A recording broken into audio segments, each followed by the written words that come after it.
murakaza neza kuri YouTube channel officiel Dore nk'ibisanzwe, aho dusanzwe tuganira ku makuru agiye atandukanye by'amare byo mu Rwanda ndetse no hanze yabyo. Uyu munsi tugiye kuganira ku mateka y'umuhanzi w'umunyarwanda wanditse amateka mu gihugu cy'u Rwanda. Nta wundi ni Andi Bumuntu. Uyu musore bakivuga izina Andi Bumuntu wumva ubwiza, indirimbo nziza n'ibindi bintu bitandukanye, dore ko uyu musore ari mu bantu bahagoje imitima y'abari b'u Rwanda mu jwi, mu bwiza, mu ndirimbo no mu bikorwa akora. Amazina nyakuriswe n'ababyeyi Andi Bumuntu ni Kayigi Andi. Ni umwe mu bahanzi b'abanyarwanda bafite impano ikomeye mu njyana ya Afro Soul, R&B na Neo Soul. Azwiho ubuhanga mu guhanga indirimbo zifite amagambo yuje ubusizi, akenshi zigaruka ku rukundo, ubuzima n'imibanire hagati y'imiryango n'urukundo. Amateka y'ubuhanzi n'indirimbo ya mbere yakoze igakundwa, bigatuma abasha kwisobanukirwa uwo ari we. Andi yatangiye urugendo rwe rw'umuziki akiri muto, aho yamenye ko afite impano yo kuririmba. Afite imyaka 11 mu mwaka wa 2012 yashize itsinda ryitwa Oxymoron, baririmbaga mu bigo by'amashuri. Nyuma y'imyaka 4 mu mwaka wa 2016 yasohoye indirimbo ye ya mbere yaje gukundwa n'abanyarwanda. Iyo nta yindi yitwa Ndaje. Iyi ndirimbo niyo yatumye abasha gukunda umuziki ku rwego rwo hejuru mu gihugu cy'u Rwanda. Ushobora kwibaza ngo amashuri yize n'ibintu akora ko uyu musore adakunda kubigaragaza ku mbuga nkoranyambaga ziwe, cyangwa aho yagiye gukora ibiganiro gakunde kubigaragaza. Ariko nk'uko bikunzwe kuvuga, uyu musore bikunzwe kuvuga ko yize electrical engineering, dore ko aka kazi mu Rwanda kugakora bisaba kuba warize.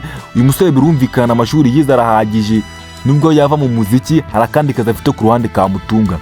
Ushobora kwibaza ngo ese ko uyu musore yamumenye ku izina ry'ubuhanzi Andi Bumuntu cyangwa se Kayigi Andi mu gihugu cy'u Rwanda, nizihe ndirimbo yakoze zikamamara zikagera hanze y'igihugu ndetse no mu Rwanda ndani zigakundwa no ku isi hose muri make? Andi Bumuntu afite indirimbo nyinshi zakunzwe cyane, zirimo Ndaje yasohoye mu mwaka wa 2016, Mine mu mwaka wa 2017, Mukadata, On Fire yasohoye mu mwaka wa 2019, Valentine yasohoye mu mwaka wa 2020. N'izindi ndirimbo zitandukanye harimo nka Appreciate, Intego, Nzagukumbura, Fire, n'indi ndirimbo yasohoye mu mwaka wa 2024 yitwa Woman on My Dream. Iyi ni indirimbo yakunzwe cyane n'abanyarwanda. Birumvikana ko iyi niyo ndirimbo iheruka gusohora. Uyu musore Andi Bumuntu yigeze gukora ikinyamakuru, aho yaje kukivamo akagana mu nzira y'umuziki ibyo yahozemo. Indirimbo zigaragaza ubuhanga bwe, guhuza amagambo yuje ubusizi n'amajwi atuje arimo amagambo y'urukundo, akanyamuneza, zifite ubutumwa bwiza ku rubyiruko, ku bakuze n'abantu bari mu rukundo. Imishinga Andi Bumuntu yakoze mu Rwanda cyangwa se ubufasha yakoze. Andi Bumuntu ni umuhanzi mwiza wita ku mibereho myiza y'abandi.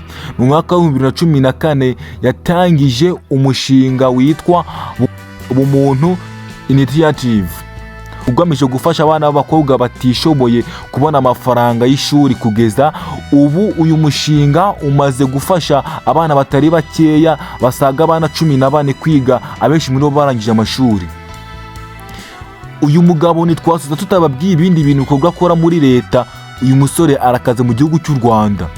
Mu mwaka wa 2024 Andi Bumuntu yahawe inshingano na UNICEF zo kuba Advocacy Champion mu Rwanda, aho ashinzwe kwamamaza uburenganzira bw'abana, uburezi, ubuzima bwo mu mutwe, kurwanya imirire mibi no guteza imbere isuku aho dutuye,